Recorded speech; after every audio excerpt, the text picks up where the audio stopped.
Hello, class. Welcome. Today we're continuing our discussion on Chapter 5 of Kremkow. We are going to continue our discussion about Doppler, and we are going to pick up on page 162 under the topic of Doppler power displays. Okay, page 162. You're going to highlight Doppler power displays, which are also called power Doppler. And power Doppler is the most common way of saying it. They work by color encoding the strengths of the Doppler signals. And you should highlight that, but you should also circle the word strength because that's a key word. It says this approach is free of aliasing. So unlike color Doppler, which we know color Doppler was subject to color aliasing when the colors on the color bar extremes were touching, power Doppler does not alias, and it is angle dependent. So that means it doesn't, again, like color Doppler didn't, one of the limitations of color Doppler was that when the direction of sound and the direction of flow were 90 degrees perpendicular, the vessel would not show any color.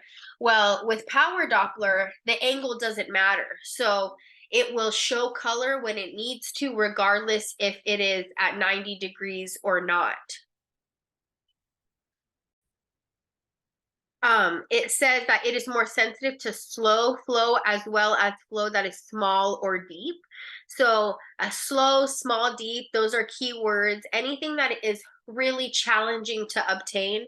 So in a real setting, when you are an ultrasound setting, when you are trying to take to get a Doppler shift signal of vascularity, you would first use color Doppler. And if color Doppler doesn't work, then you would switch the machine into power Doppler mode. Power Doppler is much more sensitive than color Doppler, and it can pick up more of that blood flow. Names applied to this technique include color power Doppler, ultrasound angio, color Doppler energy, and color power angio. So those are a lot of AKAs. If you remember the word angio, power, and energy, which altogether is APE or APE, if you remember angio, power, and energy, then no matter how they kind of mix and match the name, you know what they're talking about. It says rather than assigning various hue, saturation, and luminance values to the mean Doppler shift frequency values, so as in Doppler shift displays, so when he's saying that instead of assigning hue, saturation, and luminance to mean Doppler values, he's referencing color Doppler. So if you guys want to write that in, instead of just saying Doppler shift displays, you can write in color Doppler shift displays. This technique assigns these colors, so it assigns hue, saturation, and luminance values to Doppler shift power values. The power of the Doppler shift is determined by the concentration of the moving scatterers. And then at the bottom of that paragraph, it says that magenta, which is a combination of red and blue, is also used on some Doppler power maps. So the most common colors that you will see when using power Doppler are magenta, orange, and yellow. If you look at the picture of a power Doppler map, the first thing that you'll identify is that the color assignment map or the color scheme is very different. It doesn't have colors that represent towards, it doesn't have colors that represent away, so it doesn't have positive or negative Doppler shifts. It also doesn't have the no Doppler shift baseline, which is encountered at 90-degree angles between the direction of sound and direction of flow. So here they are kind of side by side. So for color Doppler, you can see how the map looks very different than the map used for power Doppler. Again, the positive, the negative is missing. This baseline, which is right here in the middle, that represents that 90-degree no Doppler shift area, that is missing. And so for you to tell the difference between the two, it is imperative that you study your color assignment map. And then for color Doppler, color is assigned based on the velocity of the scatterers, right? So with color Doppler, if you recall, you were able to tell the sign of a Doppler shift. You were able to tell if or if not there was a change in frequency, a Doppler shift. You were able to tell the character, right, of flow. You were able to tell if it is laminar or turbulent. You were able to tell velocity somewhat, right? We were able to tell if like the blood was moving faster in these areas or slower in these areas, dependent on the brightness of the color. Power Doppler assigns colors, or it assigns hue, saturation, and luminance to the concentration of scatterers. So the word that you're looking for is concentration or strength. Concentration or strength. And so what this means, the concentration of scatterers or the strength of the scatterers is basically saying how many moving red blood cells. And so if you're looking at this picture here, for example, the parts that are, of this brighter yellow, so like, this one here, that's showing you a higher strength of moving red blood cells. So like a higher concentration, more of them. Power Doppler is very limited. And we'll talk about some of these limitations in a moment. But power Doppler is very limiting when you compare it to color Doppler. So color Doppler does tell us a lot more information than power Doppler does. So here's some more information on power Doppler. These are the AKAs. And like I said, if you remember power angioenergy, APE or APE, you should be able to identify what type of Doppler they're talking about. It encodes strengths or concentration or power. These are the words that you're looking for. Strength. You can also add the word concentration or power. Also, power Doppler is used with TCD imaging, with this, which is transcranial Doppler. And that is when you are taking images of the arteries that are perfusing blood to the brain. So, like the circle of Willis is that's what we call that. And these arteries inside of your brain, they're very, very small. They're also very hard to get to. Your brain is covered by the cranial bone, and so we're not really able to use our ultrasound to penetrate through that bone. We're going to get, nothing but a bunch of shadow on our screen. But there are little openings to the brain. So like scanning through the temples, scanning through the base of the skull, scanning through your eye. Like the patient closes their eye and we scan through the orbit of the eye. You can reach these vessels. That's not really important for today's lecture. What is important is to understand that transcranial Doppler requires scanning of really small vessels that are in an area that's really hard to get to. And so power Doppler helps you get those images, because remember, power Doppler is extremely sensitive to slow flow, small flow, or deep flow. There are advantages to using power Doppler. The first advantage that, which is really the only reason we use power Doppler as an ultrasound tech, is this one here. It is that it is so sensitive. I used to work with a doctor that would make this joke, and it's really silly and not funny at all, but it helped me kind of remember power Doppler a little bit more. And he would say, power Doppler is so sensitive, you can obtain flow in a brick. So like obviously a brick does not have flow, but he was saying that power Doppler is so sensitive that like it will even show you flow inside of a brick, right? So again, not funny at all, but it was just a way that like I started, I was like, oh, why is he saying that? Oh, it's because it's so sensitive. It's another advantage, again, is that it shows you, it gives you a uniformed presentation of flow. So uniform presentation of flow means that it's free of aliasing. So it doesn't alias, right, where the colors at the color bar extremes are touching as they are with color Doppler. It is also free of angle dependence. So it is independent of angles. It doesn't matter if if the sound wave and the direction of flow do meet at 90 degrees, it doesn't matter. You're still going to get color. And so another thing with this is it uses power Doppler uses extremely low pulse repetition frequencies. So the PRF is extremely low. And why is it so low? It's because the machine is trying to detect those slow flows. So like I've mentioned before, those slow flows are harder for the machine to identify. It's easy for the machine, the ultrasound machine, to identify when flow is moving fast. But the slower flow requires a little bit more effort on the part of the machine, on the part of the instrument. So it sends out, it has a really low PRF. So it's like a pulse goes out, and then like it just kind of waits and waits and waits. And then like another pulse goes out.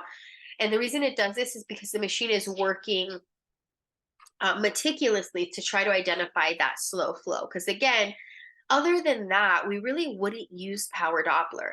The only time you use power Doppler is to identify that really slow, deep flow, small vessel flow that you couldn't get with color Doppler. The disadvantages, and so this is why we don't use it regularly, is there's a lot of disadvantage. The flow power Doppler does not tell you the direction of flow. So again, you don't see positive or negative Doppler shifts. You don't know if the red blood cells are moving towards or away from the transducer. It doesn't tell you speed at all. Like you can't tell if like blood is traveling faster or slower in this area as you would with color Doppler. And it's very sensitive, so sensitive that it's highly susceptible to motion. So like if the patient moves, if the patient talks, if the patient does anything while you are using power Doppler, your whole screen is going to flare up with color. Your whole screen is going to turn magenta and yellow and orange. It's so susceptible to motion. And so when you are scanning a patient, the patient has to sit very still when you are using power Doppler to image their bodies. You're going to continue highlighting on page 162 on the last paragraph. Halfway through the paragraph, it says this area is, and you're just going to highlight that it is independent of angle and aliasing. So again, we're just going through the advantages and disadvantages. Thus, the advantage of Doppler power displays is the uniform, which is angle independent and alias-free presentation of flow information. Although this is accomplished with the loss of direction and a loss of flow character. So we can't even tell character. And that's another thing you can add here for the disadvantage, that you get a loss of flow character, which means we can't use power Doppler to tell us if the flow is turbulent or laminar, as we could with a variance map used with color Doppler. It says this extends even through regions of 90-degree Doppler angle. So he's just basically saying that, look, like even 90-degree angles don't really affect power Doppler. On page 164, you're going to highlight that the word sensitivity, which is about like 5 lines in, it is very sensitive. And then right underneath that it has lower PRFs to detect that really slow flow. And then the last paragraph on that first column of 164, you're going to highlight at the very bottom of that first column, power Doppler have been applied to transcranial Doppler imaging. So basically everything that is in the notes is what we highlighted, everything that's in the PowerPoint. All right, our next type of Doppler is called spectral Doppler, and there are two types of Doppler, two types of spectral Doppler, which are continuous wave and pulse wave. In the rest of this section, so from page 164 is where he introduces spectral Doppler, and he kind of continues talking about it until, until the very end, 182. And he kind of jumps back and forth. He tells you some information about continuous wave and then pulse wave and then continuous wave and pulse wave. And then sometimes he throws in a couple details about color Doppler and power Doppler. You don't even see those coming. And so the notes do a better job of separating the information. So there are two types of spectral Doppler. Like I said, there's continuous wave and pulse wave. And the first thing you need to know is how the transducer does differ.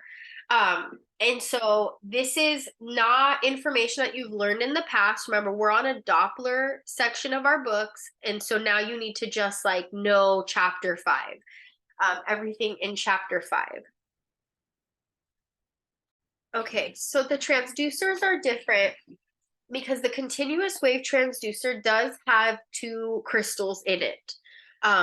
It is an undamped transducer. That's what makes it continuous wave, that there's no damping material in it. One of the crystals is always transmitting a pulse, and the other one is always receiving. So one of the active elements is continuously transmitting a pulse, right? It doesn't have damping material and it's constantly sending out a pulse. The other active element doesn't transmit a pulse at all. Yeah, so the other active element isn't transmitting at all. Isn't transmitting a pulse at all. All it is doing is receiving echoes. So it's just waiting for echoes to come back to the transducer. Between the two beams, and so if it's like, what two beams? It's really just, I'll draw a picture that will kind of explain this, but there's a region of overlap between the transmitting area and the receiving area. They're called, it's really an area, but the book often refers to it as the transmitting and receiving beams. And so that's confusing when we use the word beam, because when you think of a beam, you're thinking about a pulse. So it's really just an area, but oftentimes we refer to it as the beam. And I'm going to draw a picture in a moment to help you understand this. The continuous wave form of spectral Doppler can present information in audible and visual forms. For the pulse wave transducer, this is either going to be a single element transducer or an array. It does have damping material, and the PZT or PZTs doesn't really. Okay, sorry about that. So the pulse wave transducer, it's either going to be a single element or an array. And those PZTs or PZT that's inside of that transducer is going to alternate. So up until this point, we've been talking about alternating PZTs. The PZT, and what that means is alternating the job of the PZT. It transmits a pulse, it receives an echo. It transmits a pulse, it receives an echo. So that's what the alternating means. It alternates between transmitting and receiving. This transducer is just like our normal transducer that we've been talking about up until this point. It does have damping material, and it too can present Doppler information in audible or visual format. So this is what they look like. This first picture here, this is a continuous wave picture.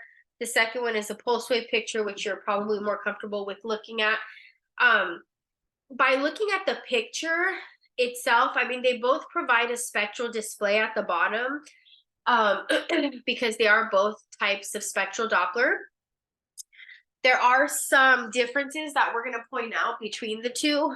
There has to be a difference, right? Or else why would we need two of them? And so we're going to continue kind of dissecting and talking about what the differences between them are. So this is the picture that kind of lives inside of my head when I think about the continuous wave. And if you look at this picture, you see that there's two PZTs. There's a yellow active element and a red active element inside of the transducer. The yellow active element is a transmitting beam. So that's the pulse that's coming out of the transducer. The red one is the receiving beam. And I know it's confusing. Like I said, the fact that they call it beam, that's not the point, right? And then some students kind of get stuck on the way it looks. Like they're like, that beam doesn't look like our normal beam. Again, like it's really not the point. the point is this, that there's two active elements inside of the transducer. One is constantly sending pulses, one is constantly receiving echoes. The reason that the word beam was invented for this, or is used for this image, and the reason that they have this particular shape, no one is going to ask you about that. No one is going to ask you, why do we call the receiving part of the continuous wave transducer a receiving beam? Like, that's irrelevant. Like, that doesn't matter. No one is going to say, like, what is the shape of a continuous wave transmission beam? Again, like, none of that is relevant. It's drawn in this way to help you point out that orange part in the middle, which is called an overlap. That's the point of this. So you can draw it however you want, but it kind of only makes sense when you draw them crossing over like that. So with continuous wave, you have your transducer, and there's only two PZTs in it, right? So I normally will number them off. And so you have one that is that's constantly transmitting. So that's the area that's transmitting. This is the area that's receiving. So the PZTs don't alternate functions. They don't, one PZT only transmits, one PZT only receives. They don't alternate jobs. And this area where they cross over, this is an area that we're going to spend the most time talking about. So I think for you guys to understand that, this is the most important part of the continuous wave transducer. This is the main point that, or the reason we draw it like that. So that region of overlap is called range ambiguity. And the word ambiguity, if you've ever heard of the word ambiguous, means unsure, unclear, undetermined, undefined. And so that large overlap is called range ambiguity. And just from the name itself, ambiguous means unclear, unsure, undefined. And so now we're going to start thinking, why is that overlap called that, right? So that region of overlap where flow is detected is also called a large sample volume. So it is large, right? That area in the middle. So on this picture, it's this area. It's fairly large. So we call it a large sample volume. If more than one motion is detected in this large overlap, it will produce confusing presentations on the display. And it's often also referred to as range ambiguity. So this is really hard for students to kind of wrap their minds around initially, but we can draw a couple pictures that can kind of help clarify some stuff. So here is your two PZTs, and then you have one PZT that is constantly transmitting a pulse, you have one PZT that is constantly receiving echoes, right? So we'll just say that this is the T and this is the R, the transmission part and the reception part. And like I said, the most important part is this area right here. That is going to be very large, a large sample volume. Okay, so as you're scanning the body, right, I want you to think about what the human body actually looks like. Oftentimes in the human body, we have arteries and veins right next to each other. So when you have this transducer and you put it on the patient's body, you might have an artery, right? So this red line represents an artery. You're scanning an artery. You might be right next to that artery. You might have two veins, which you guys know that veins and arteries are the buddy system. They like to stay next to each other. So it's very common for our bodies to have arteries and veins right next to each other. So that means two different types of flow, a slow flow and a fast flow. Well, anything that is moving, that crosses that overlap, that large sample volume, that range ambiguity portion will be shown on the Doppler display. So when you're looking at the picture at the bottom here, where you would see that spectral display, right? So here's the baseline. You're going to have, so look what you have here. You have one vein. So you're going to have some venous flow on it. You're going to have an artery. So then you're going to have arterial flow. Then you have another vein. So then you're going to have another vein. So look at what you're looking at the end. You're looking at this really confusing display, right? Where you're like trying to make sense of it. Like, what's going on? You know, like, am I looking at veins? Am I looking at arteries? It's because anything that is in motion that crosses that large overlap will be presented on the display. That's what it says right here. If more than one motion is detected in the large overlap, it will produce a confusing presentation in a display. If I take you back to this picture, this is the continuous wave picture. I want you to look at this flow now through a different lens. Now let's look at it, we understand a little bit more about it now. So it looks like you have like one flow up here, and even this is kind of unclear, right? And then it looks like you have a second flow down here. Okay. And then it looks like, if you look really close, it looks like you have a third flow, like here. Right? And so the flows or the motions are just layered on top of each other. They're all overlapping. This is very confusing because, you know, like as an ultrasound tech, like, what is this? You know, what is this? What am I looking at? You're looking at like 2 or 3, 4 different flows all kind of stacked on top of each other. So the presentation is really confusing. So far, when we're talking about continuous wave, so far it doesn't sound like a really good thing, right? It seems like, you know, and that's why they call it ambiguous, guys. They call it ambiguity because it's ambiguous. The waveform that you're looking at, that spectral display, is confusing. It's unclear. It's undefined. It's undetermined. So far, that doesn't look good, right? I don't know. What is the benefit of using it? There's one benefit. The one benefit is this. It does not alias, and it helps you in searching for Doppler maximums at times of stenosis. So the next question is, if we're saying that continuous wave Doppler doesn't alias, what does that mean? What is aliasing? So this is what Doppler, spectral Doppler display looks like when it's aliasing. I want you guys to we use the word aliasing twice in physics.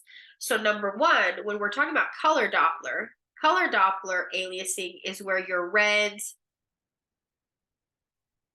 and your blues are mixing, right? So that's color Doppler aliasing, okay? Color Doppler aliasing. Power Doppler does not alias, so we don't even need to think about that with power Doppler. Okay, the third time we're going to talk about aliasing, or the second time we're going to talk about aliasing, is now.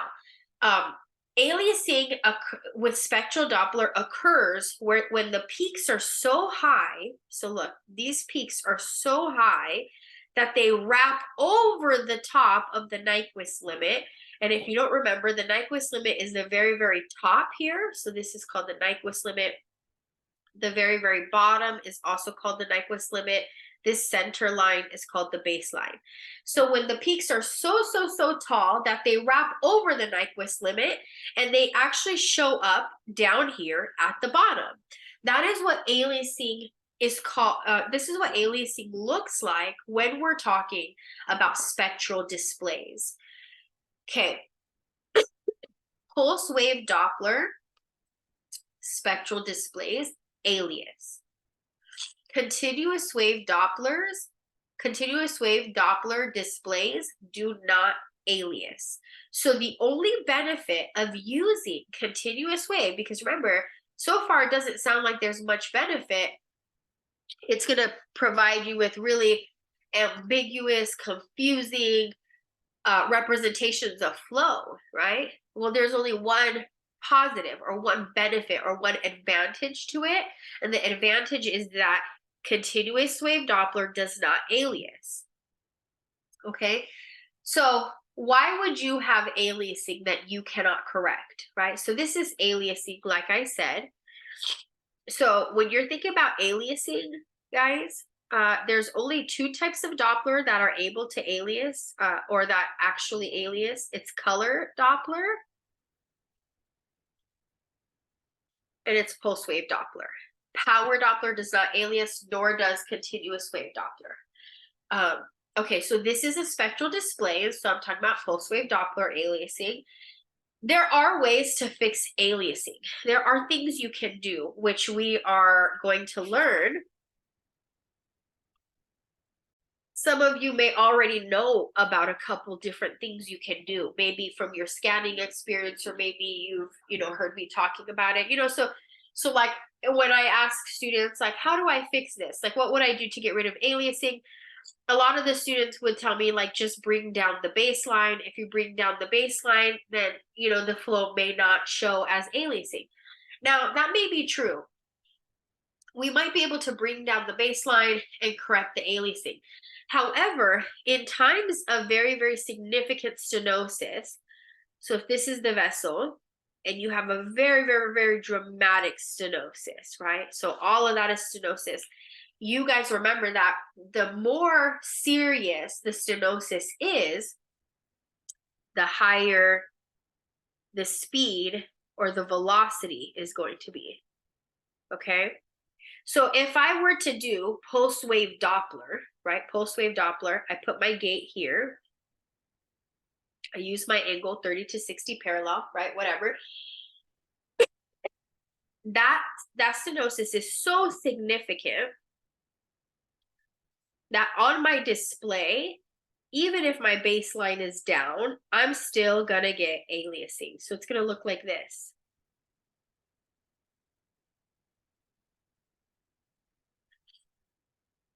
Right? And I, as an ultrasound tech, should do all the things that I need to do to try to fix it. And we don't know what all those things are yet. But we will. So I'm going to go through, all my steps. I'm going to do this to try to get rid of aliasing. Because what I want, right, in my brain, this is my brain, I'm thinking, oh, the flow should look like this, like it shouldn't, this is the Nyquist and that's what the flow should look like. I shouldn't have aliasing. So this is the goal. This is what I want. And so I'm going to do all the things I need to do to get rid of aliasing. However, if the stenosis is very significant, you cannot fix aliasing. There's nothing you could do. If you're using pulse wave Doppler and you're aliasing, there's nothing you could do. You can try to do all the steps and you'll still have aliasing. So as a last resort, when you can't get rid of aliasing, why can't you get rid of aliasing? Because the stenosis is so severe. The stenosis is so significant. When you can't get rid of aliasing, as a last resort, what you're going to do is you're going to go and use a continuous wave Doppler. You're going to push the continuous wave Doppler button on your machine because it does not alias. So even the highest velocities, the fastest speed, because of the most severe stenosis, will not alias. And so that's what it says here, where it says the large overlap is helpful in searching for Doppler maximums. So Doppler maximums, what they mean by that is like maximum speed or velocity. Okay. Okay, so some information on pulse wave Doppler. So again, we already wrote this down, but it's going to have either an array or a single element, which is going to alternate between transmitting and receiving. And the information can be presented on a visual or on an audible format. And it does not have range ambiguity. It has the opposite of range ambiguity. And the opposite of range ambiguity is range gating. And so what range gating is exactly what you guys have been doing in the lab. You pull up a gate and you place that gate exactly where you want the flow. So whatever is in between that gate is what you are going to see down here. You don't have that large overlap. You don't have that large sample volume. You don't have that range ambiguity anymore. You can choose the exact location where you want to Doppler the vessel.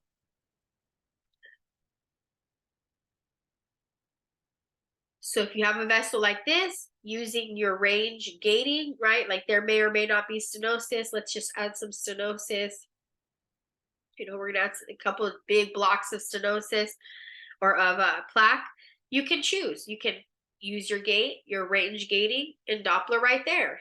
You can do it right here. You can do it right here. You can do it right here, right? You can use that gate wherever you want. And wherever you place that gate that's what you're going to see down here on your spectral display.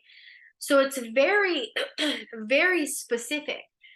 Range gating is the ability to select information along a particular depth, right? So a specific depth on your screen. Range gating can be used with grayscale sonography. This is called duplex scanning. So duplex scanning, so the definition is just this right here in orange. This is what range gating is. Duplex scanning is a machine that's able to do two things at one time. So duplex scanning is being able to image in gray and with Doppler at the same time. So all of the machines you guys are working on are duplex machines. That's just like a definition. You may or may not see it on the SPI. You probably won't. But duplex means two things can happen on your screen at the same time. What are they?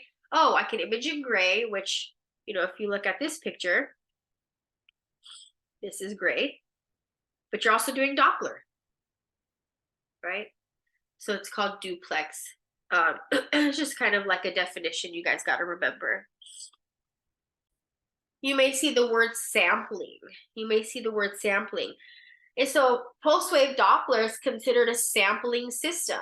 When they do comparisons, they like to compare pulse wave to continuous wave, and they like to compare color Doppler to power Doppler. So pulse wave Doppler is a sampling system. Continuous wave Doppler is not a sampling system. So what does that mean, a sampling system? Well, it means that the pulse is going into the tissue or into the vessel. Right, so here's the vessel. Here's my transducer. Okay, so a pulse is coming out of that transducer, right? Every time with pulse repetition frequency, right? The number of pulses per second. So a pulse is coming out, going into that vessel, taking a sample of the velocity and bringing that echo information back to the transducer. Continuous wave is not a sampling system because the pulse is in the vessel the entire time.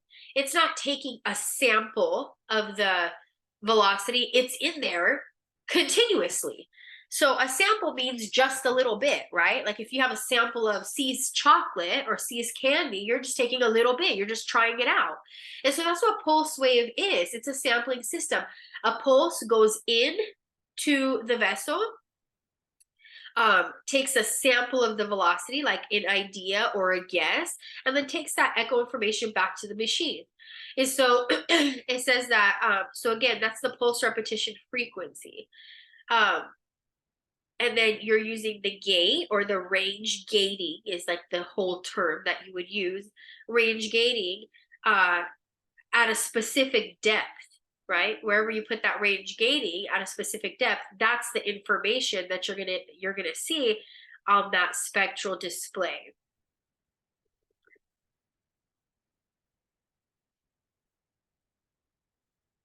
You want to know what happens specifically when you're using an angle of 60, which is something we've already talked about before. Using an angle of 60 is a cosine of 0.5. The shift is halved. The speed is doubled. Let's turn our attention to the book and do some highlights. On page 164 under spectral Doppler displays, highlight there are two types of spectral Doppler operations, continuous wave and pulse wave. A couple lines down, continuous wave operation detects the Doppler shifted echoes in the region of overlap, keyword, between the beams of the transmitting and the receiving elements. Continuous wave Doppler are not damped, and they have separate sending and receiving elements. Pulse wave operation emits ultrasound pulses and receives echoes using a single element or an array. Through range gating, and then this is a definition you're going to highlight, pulse wave Doppler has the ability to select information from a particular depth along a beam. So that's the definition of range gating. And then he says, if you go back to your, actually you can continue using, this is still a definition. Highlight the word Doppler combined with grayscale sonography is called duplex imaging. So duplex imaging is two things, gray and Doppler. And then you can go back to your normal highlighter color. Continuous wave and pulse wave operations present Doppler shift information in audible form and in visual display. Okay, on page 167, this is also a definition on page 167. In the first paragraph, right in the middle, it says, if an instrument is able to distinguish between positive and negative Doppler shifts, it is called bidirectional. So any machine that can determine positive and negative flow, which literally is every single one of our machines, because every single one of our machines is able to show us color Doppler. So remember, color Doppler shows you flow direction towards the transducer or away from the transducer. So like all of the Dopplers except for power Doppler are considered bidirectional. Because power Doppler doesn't know if it's, doesn't know the direction of flow. But like when we were talking about color Doppler, so when we're talking about color Doppler, we used our color map, right? Here was positive and here was negative. So towards the transducer, away from the transducer, right? So color Doppler is considered bidirectional because it can tell the direction of flow. Continuous wave and pulse wave, so I'm going to put color here. Continuous wave and pulse wave Doppler, they're also bidirectional. If the flow is above the baseline, it's going towards the transducer, which is a positive Doppler shift. If the flow is underneath the baseline on the spectral display, it's moving away from the transducer, which is a negative Doppler shift. So again, the only one that's not considered bidirectional is power Doppler. But he's just talking about the machine in general. He's not even talking about different types of Doppler. He's just saying an instrument. So basically, an ultrasound machine that can distinguish between positive and negative Doppler shifts is called bidirectional. So like a machine that's capable of doing that, which any machine that has color Doppler, continuous wave Doppler, or pulse wave Doppler are considered bidirectional. And then the last paragraph on the page, he says, positive and negative shifts indicate motion towards or away from the transducer. And then highlight determining direction in page 168 is accomplished by something called the phase quadrature detector. The phase quadrature detector, guys, it sounds like this big, fancy, sophisticated, like, oh man, what are we going to learn about it? Literally nothing. You're going to learn that it's the part of the machine that's responsible for identifying direction. Positive Doppler shifts, which means the red blood cells are moving towards the transducer, and negative Doppler shifts would mean the red blood cells are moving away from the transducer. That's it. That's it. So don't let the big fancy name intimidate you guys. On page 169 at the very, very top of the first paragraph, it says visual displays show positive and negative Doppler shifts above and below the baseline, which represents the 0 Doppler shift. So when we're looking at a display like this is a spectral display.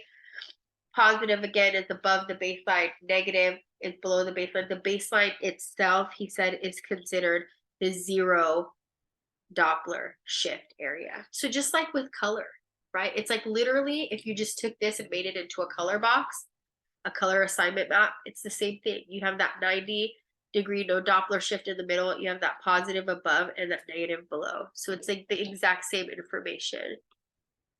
Okay, so continuing our highlights on page 169 under continuous wave sample volume. Highlight continuous wave operation detects the flow that occurs anywhere within the intersection of the transmitting and receiving beams of the dual transducer assembly. That just means like 2 active elements inside of the transducer.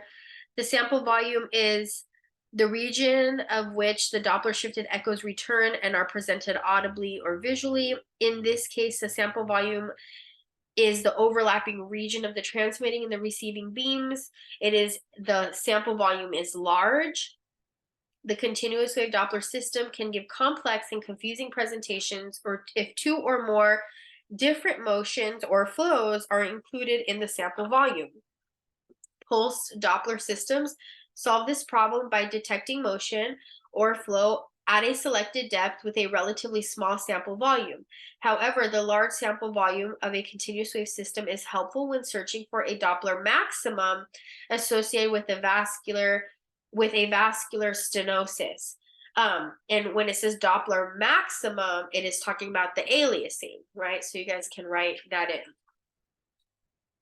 On page 170, you guys have a picture, image D at the top, which is supposed to be a continuous wave transducer, and you can see the transmitting area and the receiving area overlapping, and he highlighted that in green for you. On page 170, also in the first paragraph, right in the middle, we're going to highlight frequency spectrum processing displays quantitative data for evaluating Doppler shifted echoes. So these Doppler displays, regardless if it's continuous wave or pulse wave, it really doesn't matter. These spectral Doppler displays are called, they're called frequency spectrums, spectral analysis, spectral display, or spectrum. So you can, those are all AKAs. I choose not to remember them because spectrum or spectral is in all of them. So if I see that word spectrum or spectral, I already know it's talking either about continuous wave or pulse wave, because those are the only types of Doppler that show me a spectral display. Under angle incorporation or correction, he's telling you that when you are doing continuous wave, pulse wave, because you're doing the range gating, he says Doppler angle must be incorporated accurately. So I would write the note to myself here that in this section here where it says angle incorporation, he's talking about range gating, right? So what you guys are doing in the lab with pulse wave Doppler, because you're choosing a specific depth, right, to put your gate out and obtain flow information from that area. So he's saying Doppler angle must be incorporated accurately. This is also called angle correction. Also add the words angle of inclination, which means the same thing. Lack of angle incorporation leaves the instrument to assume that the Doppler angle is 0. This is like the 3rd time he's told us that, so you guys should know that by now. On page 172, we're going to do some more highlights with what we've been talking about already. At the very top, it says recall that as the angle increases, the Doppler shift decreases. So if you guys remember that diagram that we drew, Doppler shift is inversely related to angle. When the angle indicator is set at 60 degrees, highlight that it's doubling the flow speed. And so this has to do with that 60-degree angle that we talked about. So this right here, just knowing what's so special about that 60-degree angle. I'm not really sure why they chose 60 as the one that we have to remember, but like, I'm just thankful they don't require us to remember all angles, because that would be really hard. If I only have to remember what happens at a 60-degree angle, I'll take it. A couple lines down from there, it says, as the angle indicator is increased, the cosine decreases. So remember, the relationship between angle and cosine is inverse. And then 3 lines down, it says, if the angle is set at 60, the cosine is 0.5, which doubles the calculated flow speed. So he's just saying it one more time. All right, so we're going to pause with the highlights for a little bit, because he kind of is like jumping ship on us. I'm going to talk to you guys a little bit more about that range gating, since that's like what we've been talking about more recently. So remember, range gating is being able to choose a particular depth or a particular location along a scan line, and that's the area that's going to be interrogated for velocity. So basically, this is range gating. It's the sample volume gate. And so you guys know that there's a button on your machine which is called gate.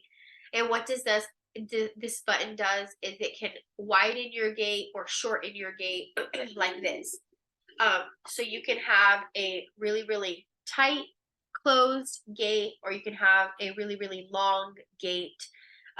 So this is the length is talking about how open or how closed the gate is. So you have a short length and a long length. And this is confusing because I'm going to talk about something else in a little bit. But again, when we're talking about length, it is the space in between the equal sign. So the space in between the gate. When you have a really, really tight gate or short sample volume length, you are going to get a really narrow spectrum. So your Doppler display spectrum will look like this. When you have a really long sample volume gate, you're going to have a really, really wide spectrum. It just, so the better one to have is the narrow versus the wide. Of course, you don't want your gate to be too short, because if it's too short, then you're going to get like almost no spectral display. So you want the gate open enough to be able to get like a velocity of flow. So any of the blood that's in between this equal sign or in between the gate is going to be represented on your frequency spectrum. So you don't want it too tight nor too close, or too long, I should say. So when you have your vessel like this, we know that in the vessel you're going to have parabolic or parabola flow. And so we want the gate to be placed inside of this vessel, right in the center, only capturing that faster flow. And again, when the gate is like too tight, like too closed, there really isn't enough blood traveling in between the gate for it to be accurately measured. What happens when your gate is too large? So like, if the gate is from here to here, it's too long, you are going to capture all of the flow. So you are going to capture the slower flows on the edges of the vessel and the faster flow in the center. And because you're capturing the slow and the fast flow, your spectral display is going to look like this one here. It's going to be a wider spectrum. And I'm going to explain to you why that's something that we typically don't want to see. So I really like this picture because this kind of shows you how the gate affects, the size of the gate length affects the visualization of your spectral display. So here we have a smaller or a shorter gate. And that small or shorter gate is only capturing that faster flow, which is inside of parabolic flow. And you can see here that that's what you're seeing. And it's always nice to have this open space here. This is called an acoustic window, and this is ideal. This is like a good, healthy visualization of flow. When you have a really large sample volume gate, so like here the gate is very large or very long, now if you look at the flow, that window that used to be anechoic or used to be black is completely filled in. And that, number one, even if you just look at them, they don't look, it doesn't look that good, right? It doesn't look that crisp or that clean. But also when that acoustic window, that little black area, the anechoic area, is filled in with echoes, it's typically a sign of turbulence. So it shows a sign of turbulence in the vessel. So like a doctor that would see that, if they were looking at these two flows, they would identify this one as being turbulent flow and this one being laminar flow. And so what if the patient doesn't have turbulent flow? The problem is that you're just making the gate too big. So like just by making our sample volume length too large, we could be giving the patient the appearance of turbulence when they don't actually even have turbulence. It's just our mistake as ultrasound techs because our sample volume gate is too long or too large. Okay, so remember that whatever blood is traveling through the inside of this gate is where that blood will be amplified or it will show up on the display.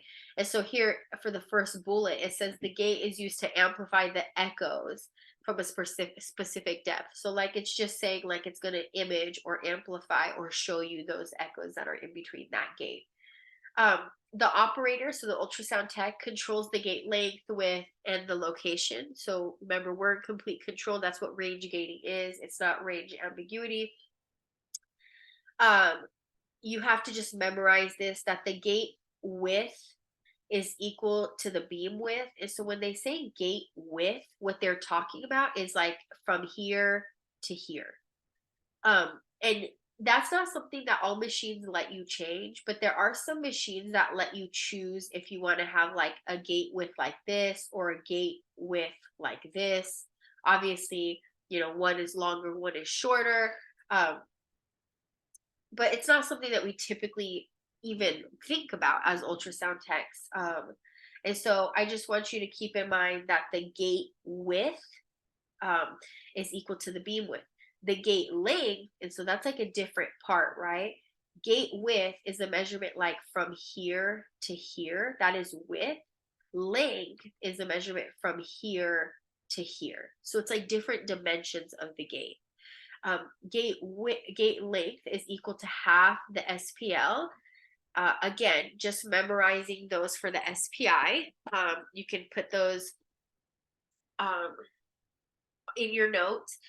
Also, half the SPL, that sounds familiar. We've talked about that before. That should definitely be setting off alarms in your head. If it's not, you have missed the ball. You have missed the mark because that's like going to be all over your SPI. So that's sad. But when longer gates are used, we are searching for the vessel.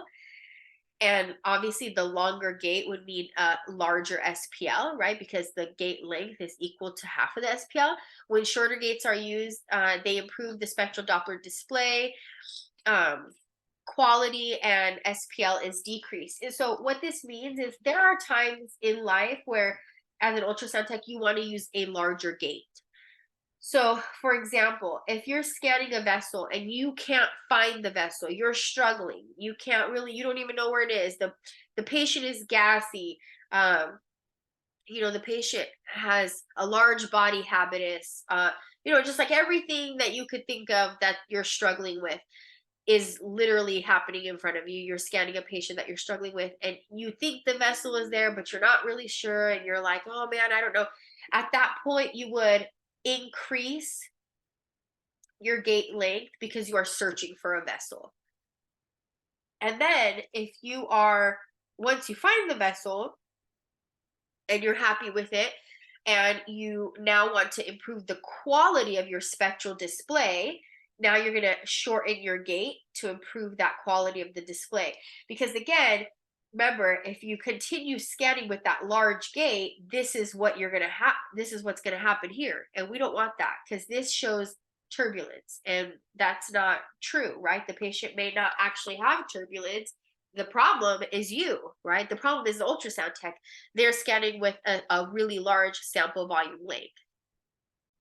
All right, and then just to continue with our notes, I talked to you guys about ways to improve aliasing. You guys have to know these. These are going to be on your SPI.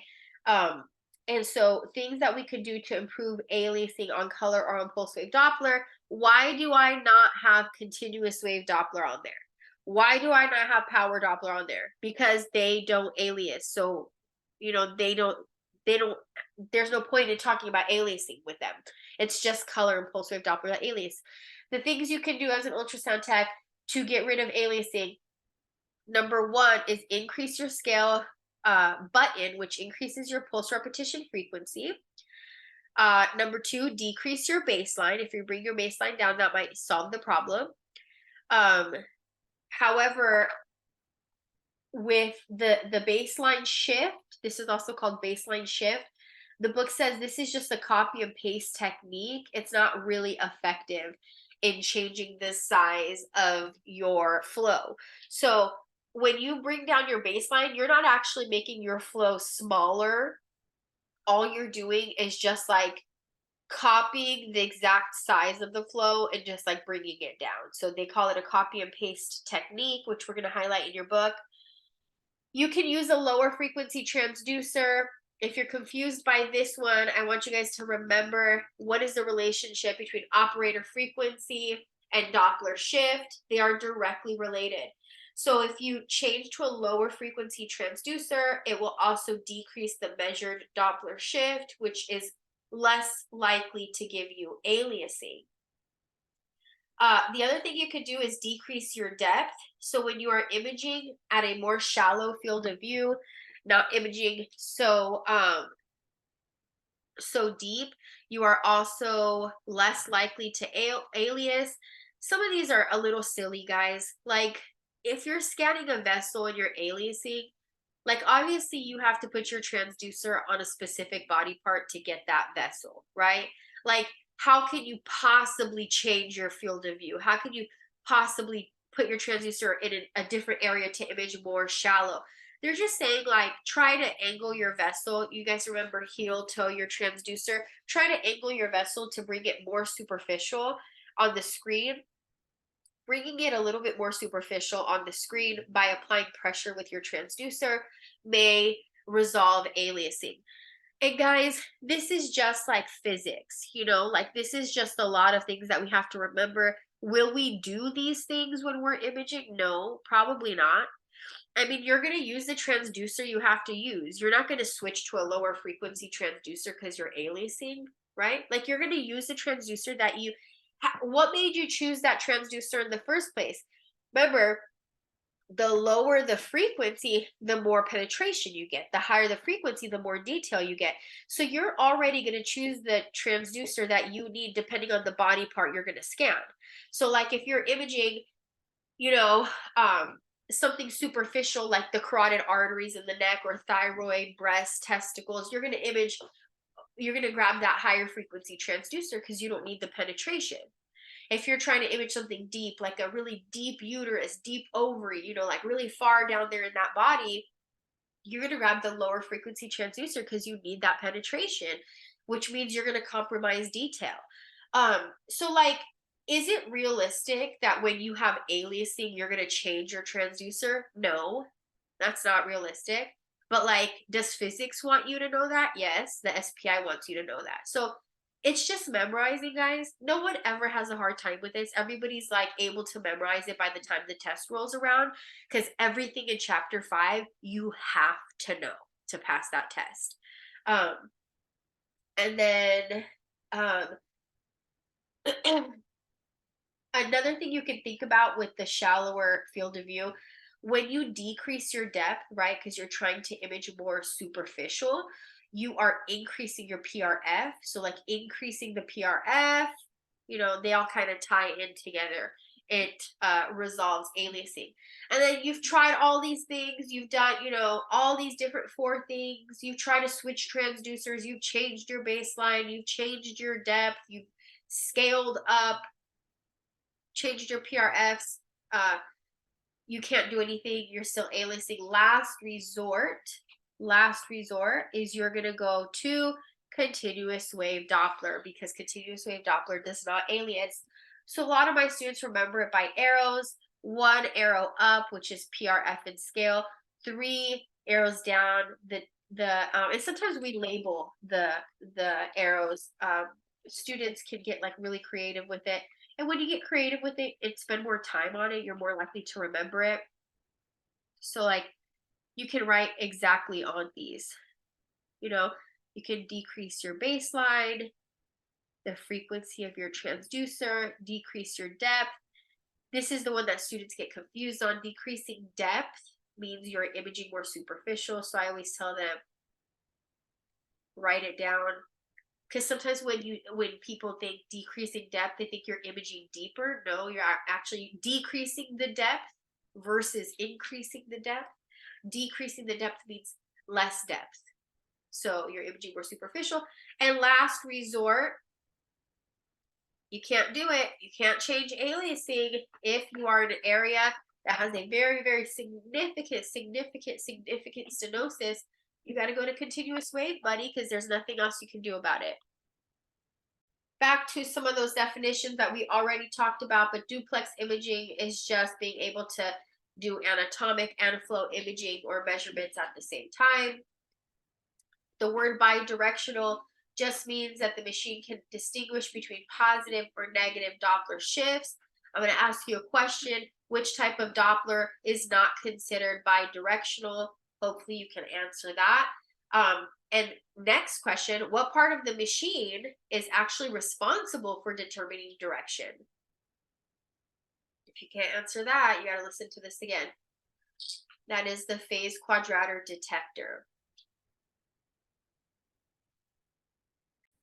Okay, so we know that to better understand that spectrum, we know that towards and away flow are going to be heard on different loudspeakers, which we haven't highlighted this in your book yet, but on the sides of the machine, and they're not all programmed like this, right? But this is the screen that you're looking at. There's usually speakers on both sides of the machine. And some of the machines are programmed to where positive and negative flow will come out on different sides of the speakers. So for example, positive will come out on the right side, and negative, if you could hear it, if you turn up the volume, will come out on the left side of the speakers. Also, positive and negative flow are different where you would see them. So for example, like this, most of the flow is underneath the baseline, and you see how it says here negative shifts. Positive shifts are seen above the baseline, and the baseline itself represents the 0-degree Doppler shift. Okay, so something that you might also notice with your spectral display is you might notice these that the baseline is cluttered with echoes. Sometimes it's like whiter than the rest of the spectrum, or brighter like this. It's just there's so many echoes that are happening right here, right next to that baseline. So that is called clutter. And clutter is described as low frequency Doppler shifts that are caused by wall motion. So that sounds really familiar, because when we learned about color Doppler, we also learned that color Doppler, if you guys can remember, let me pull up the picture really quick to show. So wall motion will cause, when we're talking about color Doppler, of course, wall motion, not legitimate moving red blood cells, but wall motion can cause something called ghosting artifact, where it looks like the colors kind of spilling out over the side of the vessel. That ghosting artifact is low frequency Doppler shifts. So it's not like red blood cells that are actually moving, it's the wall that's kind of thumping. And so you could get rid of that ghosting by increasing your wall filter. But be careful that when you increase your wall filter too much, you're going to start erasing the slow moving low Doppler shifts. And so it's kind of like the same idea, but now instead of color Doppler, we're talking about pulse wave Doppler. Okay, so with pulse wave Doppler, it's not called ghosting, it's called clutter. And it is also caused by wall motion, just like the ghosting was. And this clutter appears around the baseline of a spectral Doppler display. To get rid of it, you would increase your wall filter. So the same thing that you would do to get rid of ghosting, you would get rid of clutter by increasing your wall filter.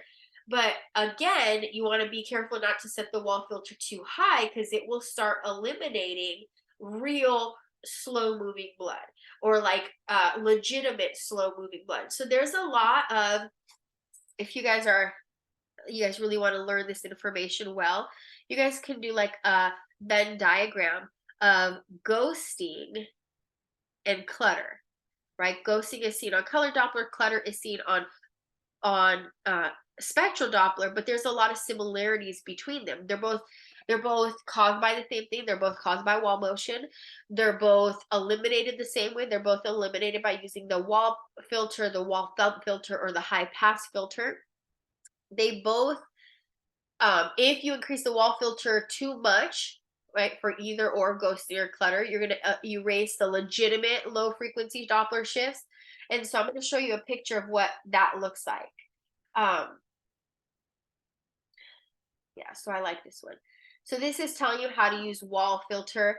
And so here, I mean, they could have chosen a better picture, but like if you look really closely here, there's some clutter around the baseline, and clutter will always be around the baseline. It won't be anywhere else. It won't be near the Nyquist limit. It's always going to be around the baseline.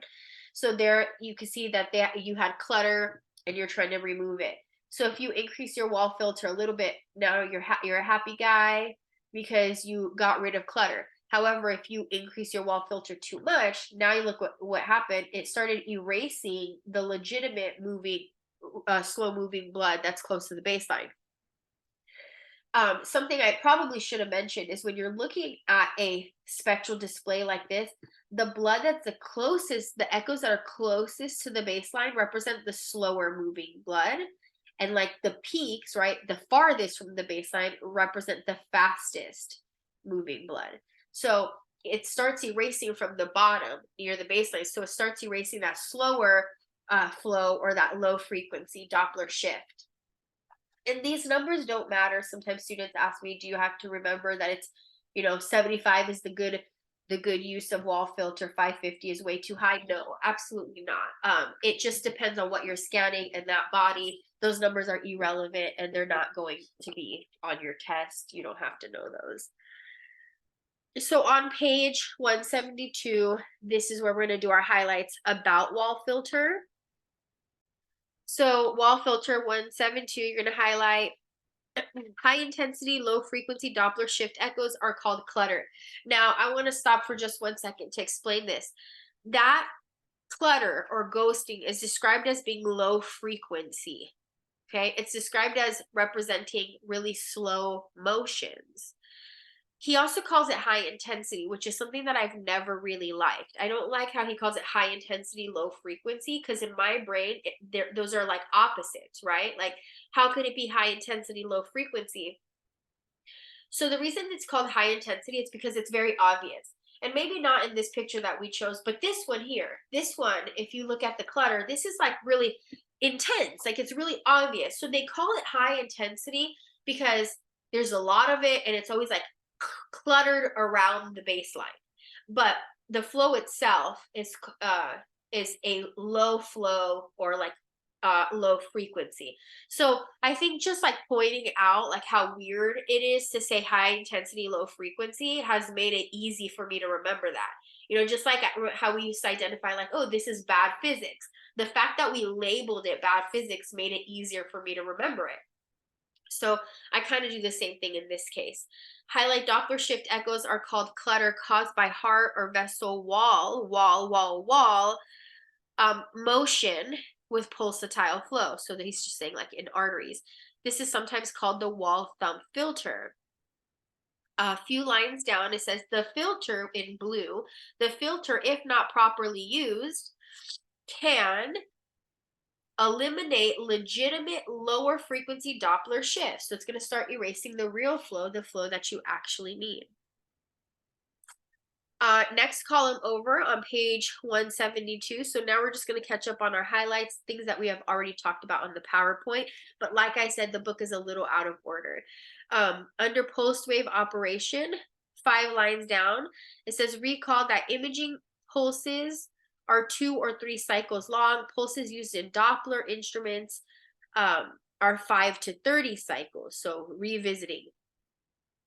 At the bottom of that same paragraph, highlight in blue where it says gate, highlight amplifier gate. Thus the motion information from a specific depth is called range gating. The operator controls the gate length and location. And then he forgot to put width. So you can put width. So the operator controls the gate length, the gate width, the gate location. Sometimes it's called an amplifier gate, or it could be called, you should write these all down. So we highlighted amplifier gate. You also want to write down sample volume gate and range gating. These are all kind of referencing the same thing. And it's just a gate that is placed at a specific depth. Next paragraph, highlight a pulse wave Doppler instrument does not detect the complete Doppler shift in the same way that continuous wave instruments do, but rather obtains samples of it because pulse wave instrument is a sampling system. Remember, pulse wave is considered sampling, continuous wave is not. Pulse wave has to kind of alternate between transmit, receive. Each time it transmit, it receives a sample. When it's receiving echoes, it's not receiving a sample. So continuous wave is not considered a sampling system because it's interrogating the velocity of blood at all times and not taking a sample of it. Last paragraph on the page, on page 172. Highlight under range gate. The gate selects the sample volume location from which returning Doppler shifted echoes are accepted. The width of the sample volume is equal to the beam width. And then at the very, very last line, longer gate lengths are used when you're searching for the desired vessel. And then page 174, shorter gate lengths are used for spectral analysis and evaluation. The shorter gate length improves the quality of the spectral display because remember, we don't want it to look like there's turbulence if there really isn't. So we want to choose that smaller gate so our spectral display is nice and clean and there's an anechoic acoustic window and a window that is not filled in with echoes. Next paragraph,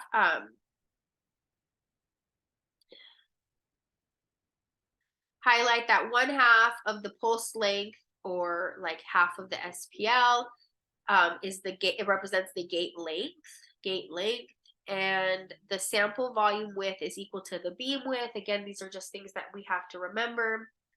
Under duplex instruments, he's going to tell us one more time, Doppler capability in a grayscale sonographic instruments is called duplex instrument, right? Because it's Doppler and grayscale. The duplex instrument has the capacity to image anatomic structures and to analyze motion and flow. Okay, and now there's this is new information that we have. So we're kind of like all caught up, and now we're with the PowerPoint and with the book, and now we're talking about something new on page 175 under spectral analysis. So we're talking about the spectral display, the spectral analysis, the spectrum, the frequency spectrum, whatever they're going to call it. They're going to use the word spectrum or spectral, and you should know that they're talking about one of these guys here. Okay, So it says on page 175 under spectral analysis, the Doppler shift does not go directly to the display, but undergoes further processing. And then in the next section, it says frequency spectrum. These are definitions. A spectrum is defined, so spectral or spectrum is an array of the components of a wave, separated and arranged in order of increasing frequency. Analysis means to break up or to take apart. Okay, so this spectral display, right? We know what a spectral display is because we're seeing it, we're looking at it, right? But like if you've never seen a spectral display, I mean, imagine talking to someone who has never done ultrasound and you're like, oh, so when I look at a spectral display, they're going to be like, what is that? Right? What's a spectral display? The actual definition for a spectral display is an array of the components of a wave, separated and arranged in order of increasing frequency. So you see how it's always like a peak and then it goes down, and then like another peak and it goes down. So every time it peaks up like this, they're describing it as an increasing frequency. This is just like describing it, guys. It's just like, what does it look like, right? So, like for us, if I were like, oh, can you describe what a spectral display looks like? You would say, like, oh, it looks like peaks, right? But pretend a person doesn't know what a peak is.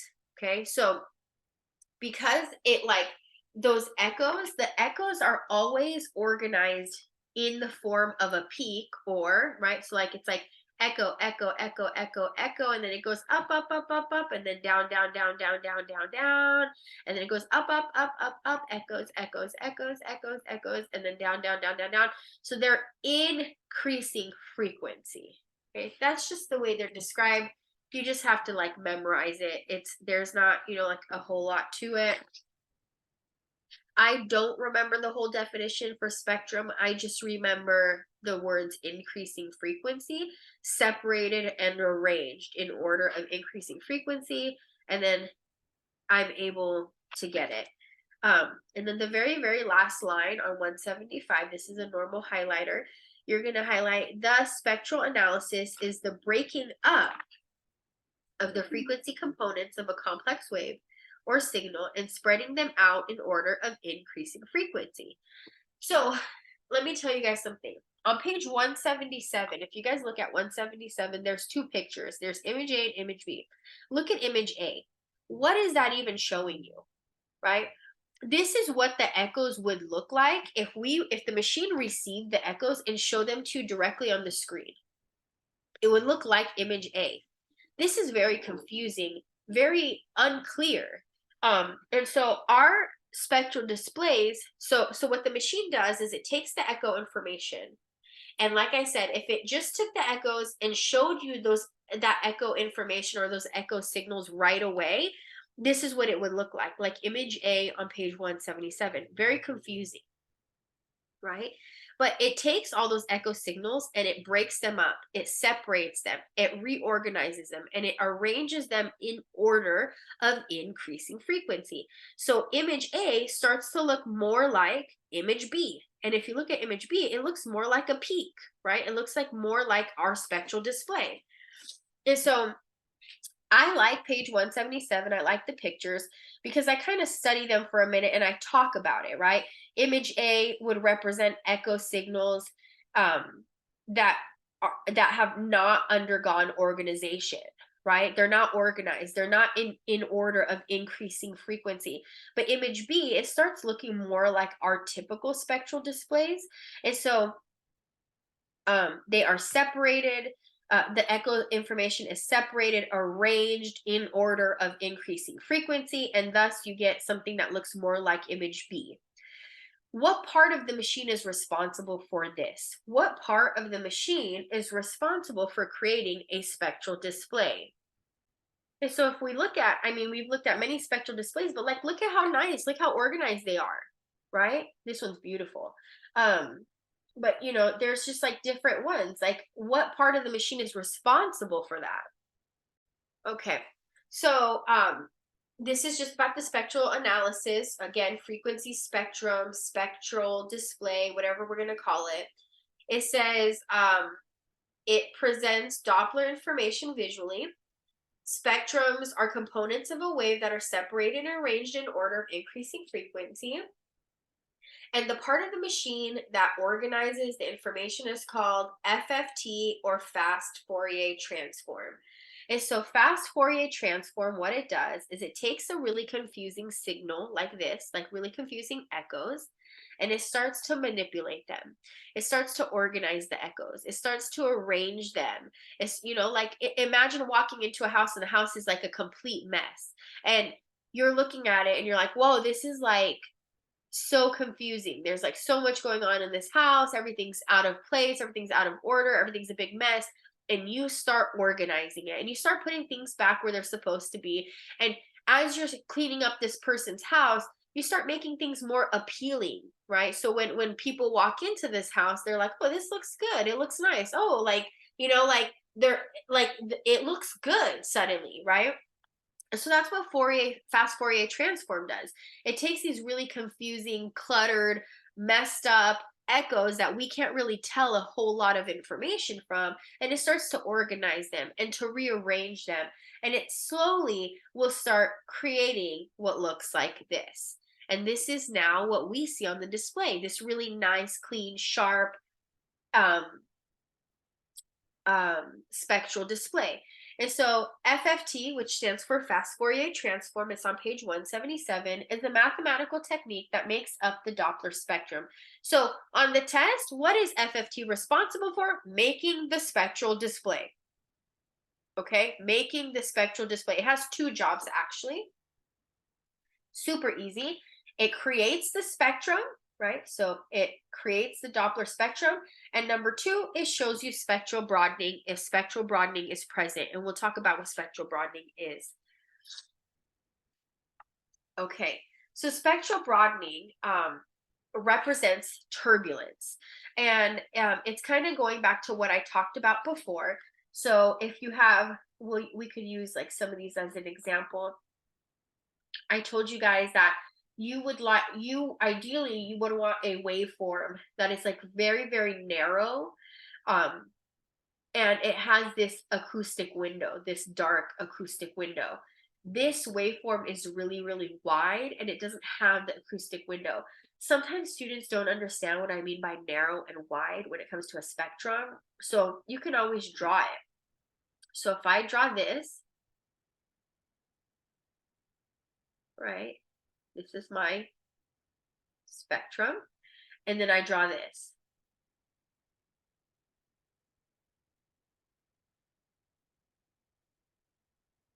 And this is my spectrum, right? Ideally, which one would you like? If this is A and this is B, the goal is A. A is nice and, more pleasing to the eye. And this is a narrow Doppler display or spectral display. And that's because if I measure from here to here, like you measure like the thickness of it, it's narrow versus from here to here, right? So it's like when we're talking about narrow or wide, it's talking about if you were to measure like, those echoes. So A, narrow, is more pleasing. There's also this anechoic window that is absent of Doppler shift information, that's absent of echoes, which is also pleasing. This one here is more likely to represent turbulence, right? Or like we learned before, our sample volume gate when we're doing range gating might be too big, and we're also going to get that. And so like when you see something like this, now the doctor is thinking, is there turbulence in this vessel, right? Something wrong with the patient? They could be thinking, well, is the ultrasound tech doing something wrong? Did they just use a very large sample volume gate? The third thing that the doctor could be thinking that can also do this is, did the sonographer do something wrong and use really high gain? I don't know if you guys remember, but gain changes the brightness of the spectral display. So when you increase the the brightness by using the gain button, you're going to make that spectral display brighter, brighter, brighter. It's going to start filling in those echoes. So when the doctor sees this, there could be like a number of things that they're thinking, but physics wants you to know that this is the three things that the doctor is thinking. Because the window, right? So the window should be right here. Because the window is filled in with echoes, it's called spectral broadening. Spectral broadening. So when the doctor sees spectral broadening on your display, they're going to think, okay, why is there spectral broadening? Is it because the patient has turbulence? And if they have turbulence, why do they have turbulence? Because turbulence is seen after a stenosis, distal to a stenosis. So does the patient have a stenosis? Or number 2 and 3 is the ultrasound tech doing something wrong? Because if the ultrasound tech has a really, really high gain, it's also going to give you spectral broadening. If the ultrasound tech is using a really, really large sample volume gate, it's also going to give you spectral broadening. So these are, this is what we're taking away right now. And so it says plug flow, which you guys know is red blood cells that are laminar, traveling in straight parallel streamlines, and they travel as a unit all at the same speed. So plug flow, or near plug flow.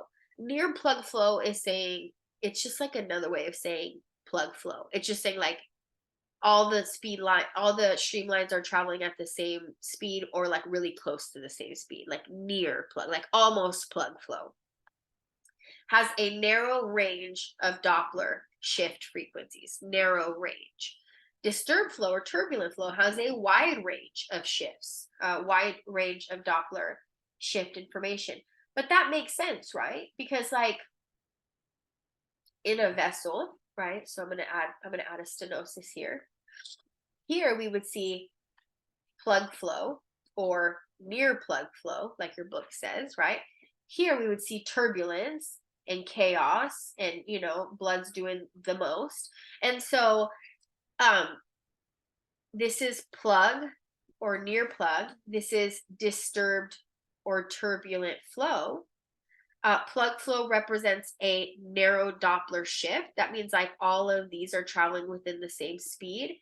Disturbed flow or turbulent flow is a wide Doppler frequency shift, like wide range in speed. Some are fast, some are slow, some are traveling backwards, some are doing eddy currents or vortices or vortexes. And so if you look at a picture like this, okay, so we'll say here is A, B, C, and D. Which one of these images represents plug flow or near plug flow? So the answer should be B and C, because that represents a narrow range of Doppler shifts, a narrow spectrum. A and B represent turbulent flow or disturbed flow, or a wide range of Doppler frequency shifts, or a wide spectrum. Spectral broadening, like we talked about, which is the filling in of the anechoic window, can be caused by an increase in the range of Doppler shifts. So spectral Doppler, and this is turbulence, right? So like it could be caused by real turbulence, which is like just different speeds, different directions. It appears as a vertical thickening. So again, I showed you guys how to measure it, like why they call it narrow or broad, or it's a vertical thickening of the spectrum. And it can also be caused by excessive gain when the tech is doing, the wrong things behind the machine, and they have their gain too high, or they have a really large or long sample volume length. And these are the things that can cause spectral broadening.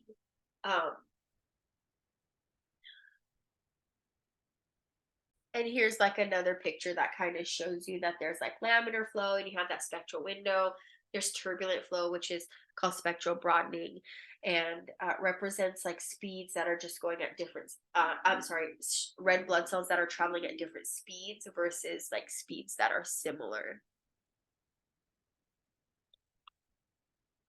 Another thing that you might see on the mock SPI, we haven't seen it on the real SPI, but we've seen it on the mock, is how do they describe arterial flow on a spectral display?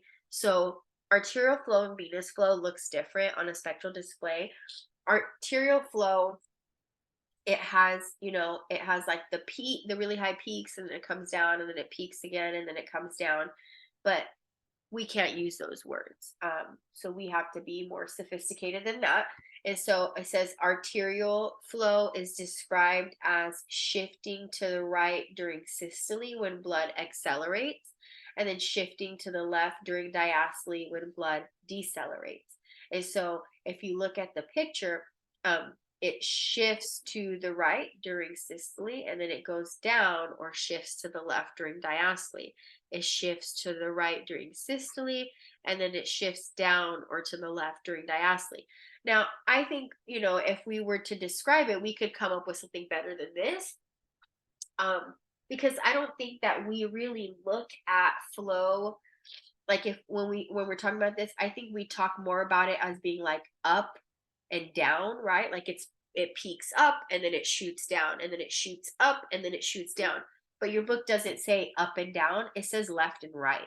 And so when it's being, when it goes into the peak, or shoots to uh, to the right, it is during blood acceleration or systole. And so this is just like the way they describe it. I think if I was in charge of, teaching physics on my own and had control over the SPI test and stuff, I would probably say like when the peak spikes upwards during systole and then it shoots down during diastole. But I obviously don't am not that person. So they say right and left, I say up and down, but that's okay because you'll remember it no matter what. And you might see this on the SPI.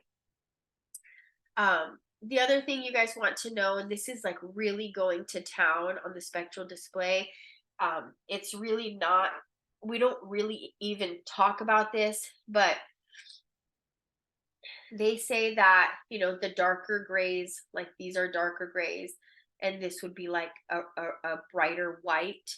It kind of goes back to like what we've always said. Like this gray was created by a weak echo, and this brighter white was created by a strong or more intense echo. But like no one ever looks at that when it comes to spectral displays. Like no one gets that crazy about it, but your book is going to mention that. So I thought it would be worth telling you. And then just so that, we continue understanding, here's a picture. And as you can see, there's like some sort of stenosis or blockage in this carotid system. And the vessel gets really narrow. And then that's represented by turbulent flow, by spectral broadening on the spectral display, which is a vertical thickening of the spectral analysis that represents many different speeds of blood or like a wide range of Doppler shift frequencies. This vessel is nice, big, open, zero stenosis. And therefore, you have the waveform that has the echo-free acoustic window, no echoes in it, echo-free acoustic windows, zero spectral broadening, a narrow vertical measurement of the spectral display. It represents a narrow speed profile. So that means like all of the red blood cells in that vessel are traveling at a similar speed, not very, very different as they would be with turbulence.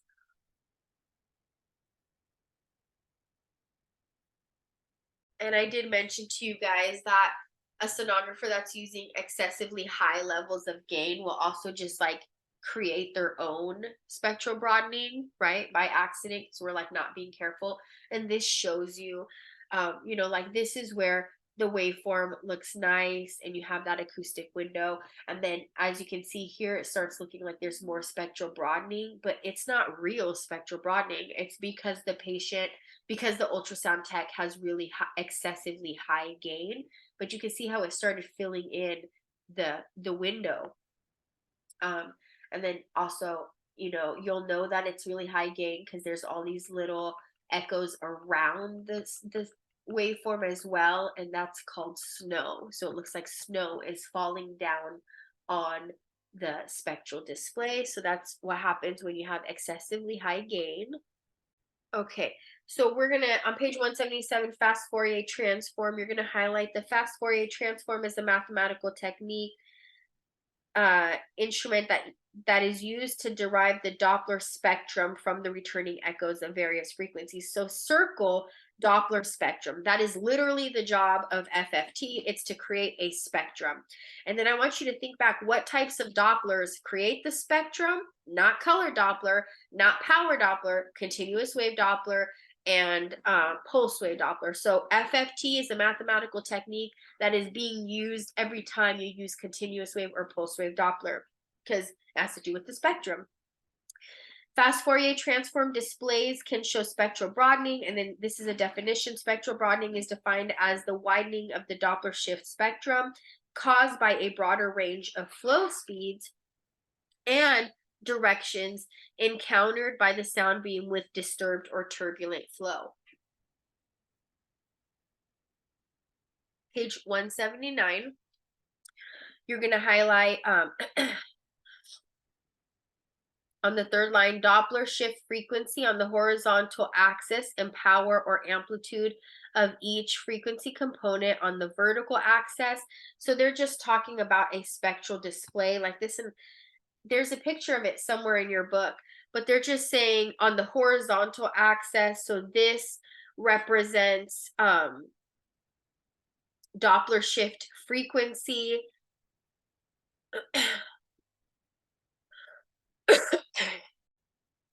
And then power and amplitude on the vertical axis. You might not see that on the SPI, but I mean it's worth knowing. You could just like add it into one of the pictures. So Doppler shift frequency on the horizontal, and then on the vertical it's power or amplitude. And then you're going to highlight, depending on the speed of the processor, approximately 100 to 1000 spectra can be generated per second. So each one of that should go on your numbers list. So each one of these is a spectra, a spectra, a spectra, a spectra. How many spectra can be created in 1 second? 100 to 1000, which is like insanely fast. But that's how fast your machine can work. And you'll probably see that on the mock, but not on the real SPI. And then 2 lines down, highlight the words arterial circulation, and this is how they are described on a Doppler, on a spectral display. And then highlight, so arterial circulation, highlight shifting to the right in systole as blood accelerates, and Doppler shift increases, shifting to the left during diastole. Where I told you guys I would use up and down, they use left and right, and like that's fine, right? On page 179, in the last paragraph, right in the middle of it, it's talking about a really bright spot on the spectrum, which I showed you guys this image here. It says a really bright spot on the spectral display means that the strong Doppler shift frequency component was received. A dark spot means that the Doppler shift frequency component was weak. Don't let that confuse you. This is going back to chapter 1, right? Weak echoes are darker, strong echoes are whiter, and that's just, how it is. Like, don't let that confuse you. On page 180, spectral broadening, you're going to highlight spectral trace presentations provide information about flow. Peak flow speeds and spectral broadening are indicative of degrees of stenosis. So when you guys see a stenosis, this is what you could expect to see on the spectral display. You would expect to see peak flow speeds. So that's just really, really high peaks. Remember, so high that they will probably alias. And number 2, spectral broadening. Those are the 2, which represents turbulence, which again is because of the stenosis, right? So the higher the peak is, the more severe the stenosis is. That's why we looked at peaks that were so high. Remember that they were so high that they were aliasing, and we tried to do all these things to fix aliasing, and we couldn't because the stenosis is so significant. Those peaks are so high that we had to switch to continuous wave mode. In your highlighter, your definitions highlighter, you can highlight that spectral broadening is a vertical thickening of the spectral trace. And then you can go back to your normal highlighter color and highlight if all of the cells, so then we're talking about red blood cells, were moving at the same speed, the spectral trace would be a thin line. At the bottom of that paragraph, while flow is disturbed and or becomes turbulent, greater variations in velocities produce a greater range of Doppler shift frequency. This results in a broader spectrum. Thus, the spectral broadening is indicative of disturbed or turbulent flow and can be related to pathologic conditions. However, spectral broadening can also be produced artificially by excessive gain or excessive sample volume length, right? So the last two there are mistakes of the ultrasound tech. And we've come to the last thing we're going to talk about in this chapter, and this is something called tardus parvis flow.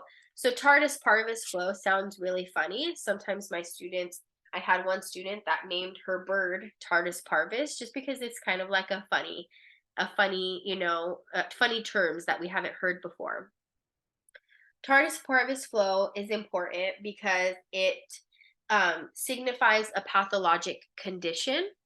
And so he doesn't really tell you much about it. On page 182, he mentions tardus parvis. Like literally that's all he says, tardus parvis. But we're going to talk about what tardus parvis flow actually is. So tardus parvis flow occurs with a proximal occlusion, and sometimes they say proximal stenosis. And so, for example, if this aorta has an occlusion up here, right? So here's the blockage, right? So this is where the occlusion is. And you are doing pulse wave Doppler of the kidneys. Well, if you don't remember, that blood is actually traveling through that aorta and then kind of does a little, turn, and it starts feeding blood into the kidneys. And then that's how your kidneys stay alive. Well, so that's the normal path of blood through the aorta, right? So now if you have this occlusion here, so here's my occlusion again, but you're doing a pulse wave Doppler or a continuous wave Doppler, any type of the spectral Doppler displays here in the kidney, right? So you're going to put your gate here. We're going to say we're doing range gating, so we're going to do pulse wave Doppler here, and you're looking at a kidney like this.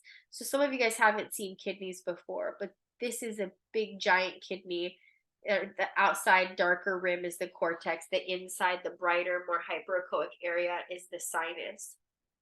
But if you look at this flow is very meek. It's very small. It's kind of puny, right? It's not like the big, nice arterial flow that we're used to seeing. It looks kind of doled down, kind of damped, right? Like just kind of like washed down. And so that is called tardus parvis flow. So here they're doing the range gating inside of the kidney, and they're seeing with their eyes tardus parvis flow. And if you're like, well, I can't tell it's tardus parvis flow, okay. I mean, look at the other flows we've looked at. Like you can clearly see like really solid, strong, sharp peaks, right?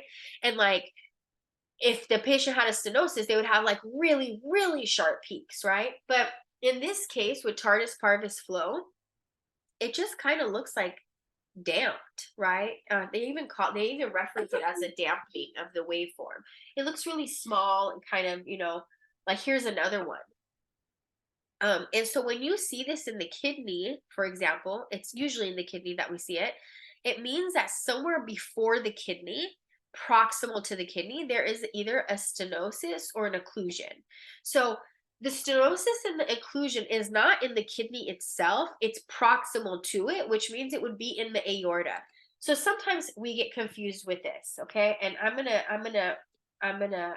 help you guys with this. So here is a scenario. Here's the aorta, and those are the renal arteries, and they're going to give blood to my kidneys like this, okay? So if I put my gate here, in the kidney, and get tardus parvis flow, which is just going to be this small little puny flow, that means that there is an occlusion or a stenosis proximal to where I put my gate.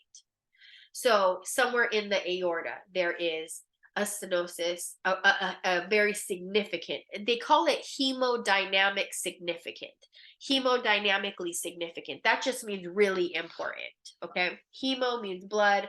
So it's like something really important that's happening with your blood. So you put your gate inside of the kidney, you're taking pictures of the kidney, of the flow inside of the kidney, but the kidney flow is tardus parvis flow.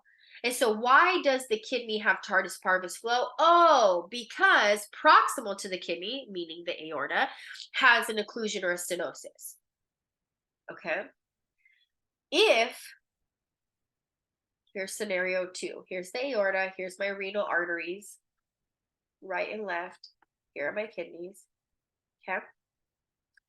Again, I put my gate here in the kidney. So I'm taking pictures of the flow inside the kidney. And I'm scanning, and I have super, super high peaks. Super, super high peaks. Maybe they are so high that they are aliasing. What does that tell me? That there is a stenosis or an occlusion. But where is the stenosis and the occlusion? Probably in the kidney itself. So here there will be an occlusion or a stenosis. So be careful. The difference is the flow. Number one, the flow looks very different, right? Actually, guys, I'm gonna cross out occlusion, just stenosis. Okay. If the peaks are very, very high, that's indicative of a stenosis. If the peaks are so high that they're aliasing, that's indicative of stenosis. If the peaks are so high that you're aliasing and you're doing all the things you know how to do, right, which we talked about, and you're still aliasing, that's indicative of a stenosis. And the stenosis is probably in the renal artery. It's right there in the kidney. If you see tardus parvis flow, which is like the opposite of really high peaks, they're really small, puny, like damped peaks, that means there's an occlusion or a stenosis, not in the kidney itself, but somewhere at a level proximal to it. So the book doesn't do a good job of like explaining the differences, right? And so hopefully with this, you kind of have understood it a little bit better. And so what does tardus parvis flow mean? It means that there's a proximal or an upstream, that's another way of saying it, a proximal or an upstream occlusion or stenosis. The waveform itself is described as having a slow acceleration. So slow acceleration means instead of it shooting up, it just gradually goes up, right? Slow acceleration. It's also called slow rise time. So that's the same thing. It has a decreased peak systolic velocity. So that means the peak is pretty small. It's not very big. It's also described as being blunted or rounded. So it's not very sharp. And then it has a slow deceleration. So that means it like gradually goes down. So I've kind of tried to color code it for you guys so you guys can see it. All right. And that is the end of chapter 5. So everything that I have mentioned in my notes, all of your highlights, you really, really have to know. All the pictures that I have pointed out to you guys as we're talking, as we're studying together, as we're learning together, you really, really have to know. At this point, guys, you have made it, you're almost there. You can literally see the finish line because the end of the book is going to be done in like 2 days of lecture. And then we're done. Everything past that is study, study, study, study with your full intention, study with your full dedication, study with your entire heart and your entire brain. And that means, when you do things with your heart, you do things a little bit better than just doing things, right? So like, go to your room. If your room is loud, if you're sharing a room with someone else, go somewhere else, right? I would even study in my car just so that I could get away from people. Go to the library. I don't go to coffee shops because I cannot stop staring at people and then I start, dazing off. So that doesn't work for me. But you got to be mature enough to know what works for you. So studying with your heart and with your full intent means you're being disciplined. You're turning off the TV. You're not, like listening to, music that's distracting you while you're studying. You got to do whatever you got to do to help you relax while you're studying. I mean, you don't need to think about the finish line. Oh my gosh, am I going to pass? Am I going to fail? When you put that stress on yourself, um, you're not doing yourself any favors, right? So like all you need to do is study. All you need to do is study. You don't need to think about the end. You just need to study, right? And so don't stress yourself out before you go into studying because then that studying isn't going to be that effective. Um you just need to like take it easy and study for a lot of hours, study with breaks, um, get good sleep, limit your distractions. So, like, limit going out, limit, the things that you normally would do. It's just for, I mean, now you're at the end. So, it's just for like a few more weeks. And feel free to ask me questions if you have them. And I hope you enjoyed the lecture, and I'll see you guys later.